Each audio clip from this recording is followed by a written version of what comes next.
राधे राधे भक्तों, आज हम आपको भक्तमाल ग्रंथ की कथा के अंतर्गत भक्त दामाजी पंत की कथा सुना रहे हैं। महाराष्ट्र में 13वीं शताब्दी में भयंकर अकाल पड़ गया था। अन्न के अभाव से हजारों मनुष्य तड़प तड़प कर मर गए। वृक्षों की छाल और पत्ते तक नहीं बचे थे। कष्ट की कोई सीमा नहीं थी। जो लोग जीवित बचे थे उनको देखकर भय लगता था।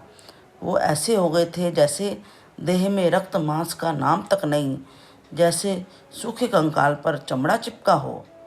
भूखों के आर्तनाद से रात दिन दिशाएं रोया करती थी।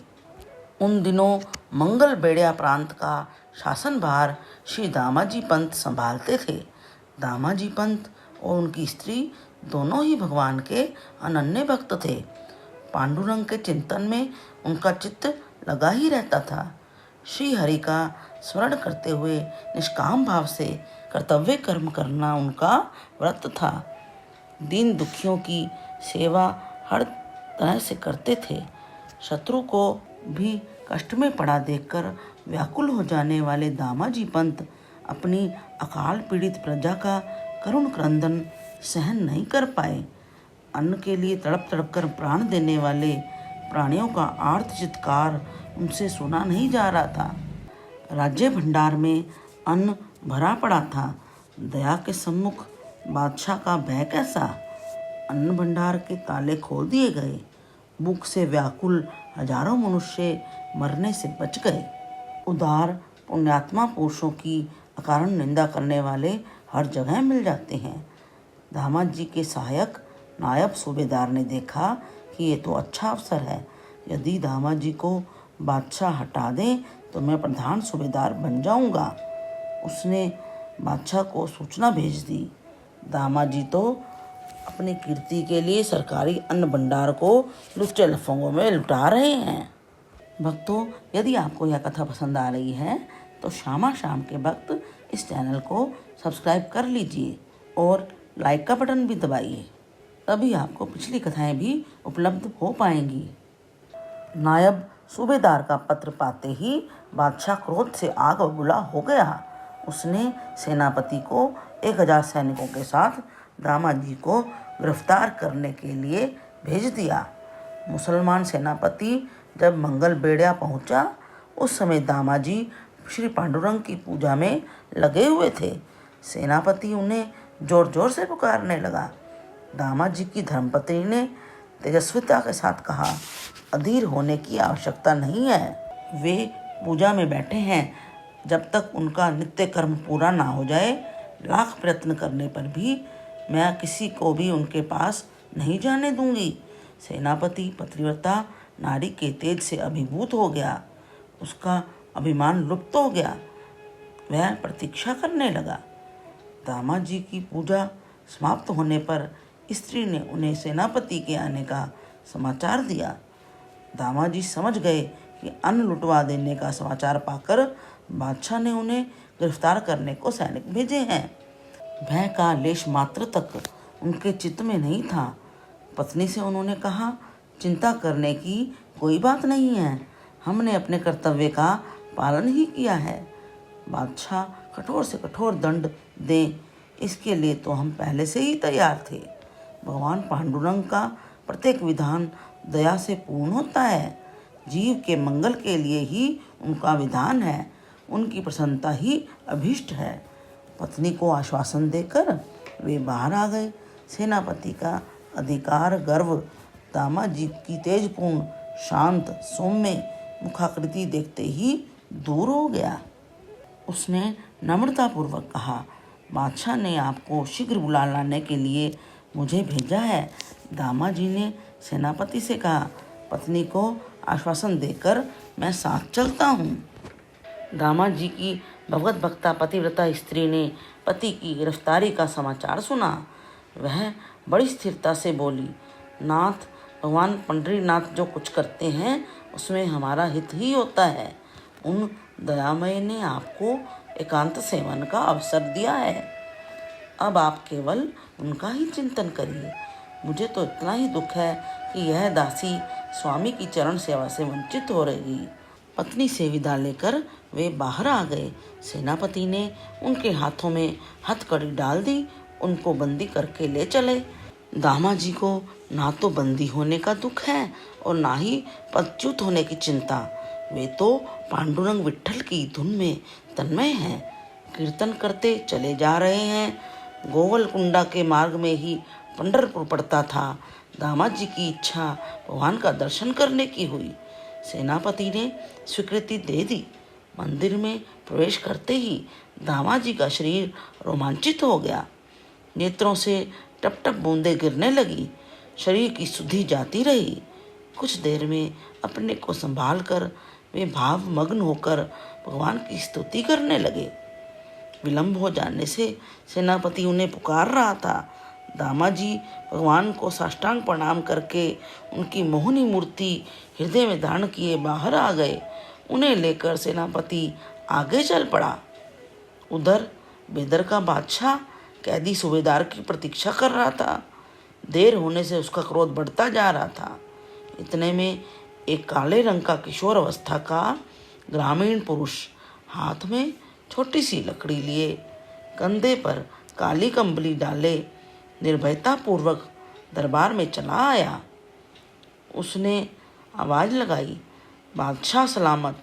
यह चाकर मंगल बेड़िया से अपने स्वामी दामाजी पंत के पास से आ रहा है। दामाजी का नाम सुनते ही बादशाह ने उत्तेजित होकर पूछा, क्या नाम है तेरा? उत्तर मिला, मेरा नाम तो बिट्ठू है सरकार। दामाजी के अन्न से पला हुआ हूँ मैं, और मैं चमार हूँ। यह अद्भुत सुंदर रूप, यह हृदय को स्पर्श करती मधुरवाणी। बादशाह एकटक देख रहा था उस बिट्ठू को।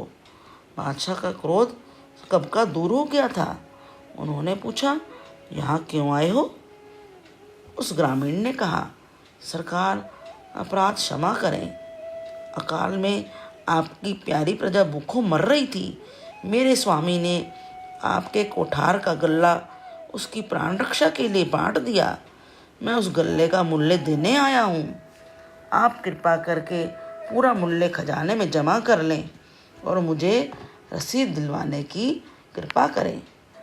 बादशाह तो अवाक रह गया। अब वह मन ही मन बड़ा लज्जित हुआ, पश्चाताप करने लगा।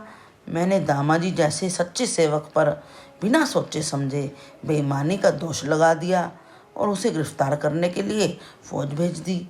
पश्चाताप के साथ बिट्ठू का अद्भुत अनूप रूप हृदय में एक विचित्र हलचल मचाए रहा था। बादशाह को व्याकुल अन्यमनस्क देखकर बिट्ठू ने एक थैली बगल से निकालकर सामने रख दी और बोला, सरकार मुझे देर हो रही है, ये रुपए जमा करा के मुझे शीघ्र रसीद दिलवा दें। बादशाह का जी नहीं चाहता कि बिट्ठू सामने से एक पलक को भी हट जाए, किंतु किया क्या जाए। उन्होंने खजांची के पास उसे भेज दिया। बेचारा खजांची तो हैरान रह गया। वह उस नन्ही थैली से जितनी बार रुपए उलटता उतनी बार थैली फिर भर जाती। उस जादूगर बिट्ठू से पिंड छुड़ाया। उसने हिसाब के पूरे रुपए गिनकर और रसीद लिखकर दे दी। रसीद लेकर बिट्ठू फिर बादशाह के सामने आया। बादशाह ने उस पर हस्ताक्षर किए और शाही मोहर लगाकर रसीद दे दी।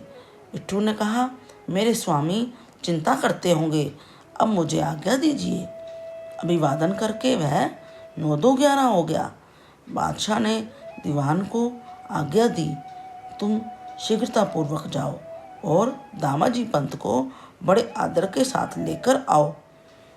इधर दामाजी पंत पंढरपुर से आगे चले आए थे। एक दिन प्रातःकाल स्नान आदि करके गीता पाठ करने के लिए उन्होंने ग्रंथ खोला तो उसमें एक सुंदर कागज निकल आया। उसमें लिखा था, दामाजी पंत से अपने अन्न भंडार के पूरे रुपए चुकती भर पाए। उस पर शाही मोहर भी लगी हुई थी। दामाजी को बड़ा आश्चर्य हुआ, पर वे पूजा पाठ में लगे रहे। उनके पूजा से उठते न उठते बादशाह के दूत आ पहुँचे नवीन आज्ञा लेकर कि दामाजी को सम्मान पूर्वक बादशाह के सामने लाया जाए। अब सेनापति ने उनकी हथकड़ियाँ खोल दी और सम्मान पूर्वक सवारी पर बिठाया। उधर बादशाह की विचित्र दशा हो रही थी। बिट्टू के जाते ही जैसे पागल हो गए थे। बिट्टू बिट्टू की पुकार मचा दी उन्होंने तो। चारों ओर घुड़सवार दौड़ाए, पर बिट्टू इस प्रकार मिलता है क्या। जब सवार निराश होकर लौट आए तब तो बादशाह की व्याकुलता की सीमा पार कर गई। बिट्टू कहाँ है, कहाँ है बिट्टू कहते हुए पैदल ही वे राजधानी से बाहर की ओर दौड़ पड़े। उसी समय दामाजी सामने से आ रहे थे।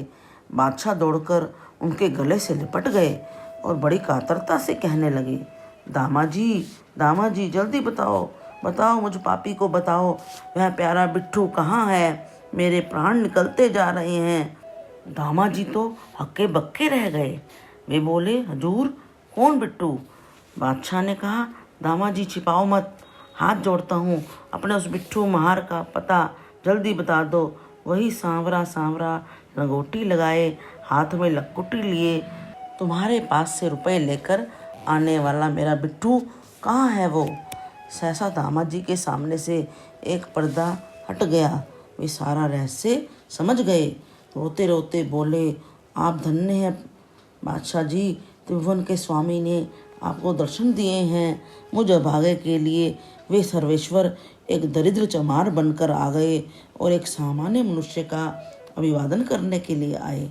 नाथ, मैंने जिसका अन्न लुटवाया था वह मेरे प्राण लेने के अतिरिक्त और क्या कर सकता था।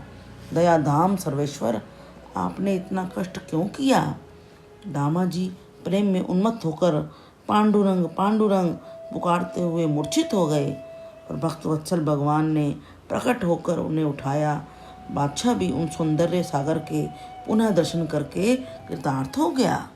यदि आपको यह कथा पसंद आई है तो अधिक से अधिक शेयर कीजिए।